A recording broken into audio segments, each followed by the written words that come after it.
En la etiopatogenia de la enfermedad por cambios mínimos se encuentra que la célula diana de lesión en esta enfermedad es el podocito. Hay muchas teorías que se postulan, pero las que más se tienen en cuenta son en donde se habla de anomalías en la regulación anormal de las subpoblaciones de linfocitos T, que los mismos podrían liberar factores circulantes, que aún hay muchos candidatos que no están bien identificados y que serían capaces de aumentar la permeabilidad de los capilares. El aumento de la permeabilidad capilar está inducido por estos factores, que se debe a una modificación que producen los mismos en los pies de los podocitos y que lleva a que los mismos produzcan una fusión completa y una modificación de las cargas aniónicas de la membrana basal glomerular. Esto permite que proteínas plasmáticas de bajo peso molecular y con carga negativa, como puede ser la albúmina sérica, atraviesen con mayor facilidad la pared de los capilares glomerulares.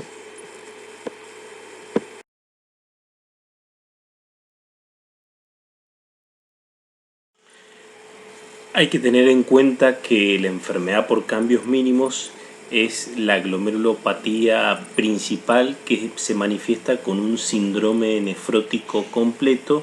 y que se caracteriza, junto con las manifestaciones clínicas que ésta provoca, por tener un pronóstico renal bueno y que suele ser sensible al tratamiento con corticoides. De hecho, esto justifica por qué la corticoresistencia debe hacer sospechar al médico de estar frente a otra glomerulopatía que no es el cambios mínimos, que sería la esclerosis focal y segmentaria. No es infrecuente el deterioro de la función renal de tipo reversible en estos pacientes y que puede tener un factor funcional, como puede ser una hipovolemia severa tras tratar al paciente con diuréticos de forma intensa, a la vez de estar administrándole IECA o ARA2. También hay que tener en cuenta que estos pacientes pueden desarrollar nefritis túbulo-intersticial en el contexto de la medicación que recibe, diuréticos y otros fármacos, y dado que se encuentran con una pérdida de proteínas, con una disregulación en las proteínas que conforman la coagulación, no están exentos de presentar una trombosis, principalmente a nivel de las venas renal, justificando una causa poco frecuente, pero que puede existir, de deterioro en la función renal en estos pacientes. Esta es una enfermedad que principalmente se da en los niños, con una incidencia de los 2 a 6 años. Hay que tener en cuenta que el 80% de los síndromes nefróticos en niños menores de 10 años es secundario a una enfermedad por cambios mínimos. Esto baja alrededor del 50% en niños de 10 a 15 años y después en la etapa adulta ronda entre los 15 y 20%. Y como último dato importante,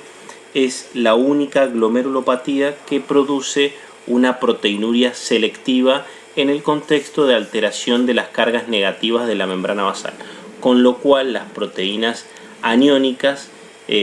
principalmente la albúmina, es la que se ve afectada con un paso mayor a nivel urinario, por lo cual, si ustedes pudieran hacer una inmunoelectroforesis en orina, podrían determinar que la proteinuria principalmente se debe a albúmina. La biopsia renal no está indicada en los casos infantiles en donde la corticosensibilidad es casi constante y en donde la causa de producción del síndrome nefrótico, principalmente en el grupo etario de los niños, se debe a una nefropatía por cambios mínimos, por lo cual queda reservada la biopsia renal a aquellos pacientes que sean corticoresistentes o aquellos síndromes nefróticos que se asocian a hipertensión o a insuficiencia renal, que no responde a medidas que estabilicen la hemodinamia del paciente, a síndromes nefróticos en el primer año de vida, o aquellos pacientes que además se asocien con estigmas de enfermedad sistémica. Igualmente, el cambios mínimos del adulto generalmente o casi siempre termina biopsiándose, dado la alta relación con la corticoresistencia y la probabilidad de estar frente a otras causas de síndrome nefrótico que son más prevalentes en el adulto.